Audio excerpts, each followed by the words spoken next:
દ્વારકા જિલ્લામાં પડેલા વરસાદને કારણે આર્મીની ટીમે હવે મોરચો સંભાળ્યો છે ત્યારે દ્વારકાના ઉપરવાસમાં ભારે વરસાદથી પૂરની સ્થિતિનું નિર્માણ, પૂરના પાણીમાં ફસાયેલા લોકોનું હાથ ધરવામાં આવ્યું રેસ્ક્યુ ઓપરેશન।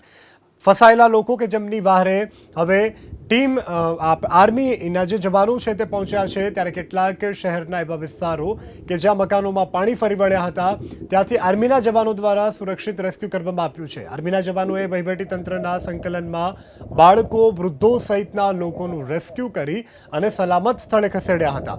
તો આર્મીએ હવે મોરચો સંભાળ્યો છે ત્યારે દેવભૂમિ દ્વારકામાં પડેલા અવિરત વરસાદમાં દેવદૂત સમાન આર્મીના જવાનો સાબિત થયા છે।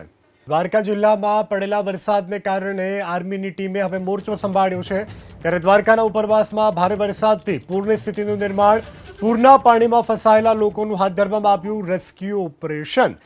ફસાયેલા લોકો કે જેમની વહારે હવે ટીમ આર્મીના જે જવાનો છે તે પહોંચ્યા છે ત્યારે કેટલાક શહેરના એવા વિસ્તારો કે જ્યાં મકાનોમાં પાણી ફરી વળ્યા હતા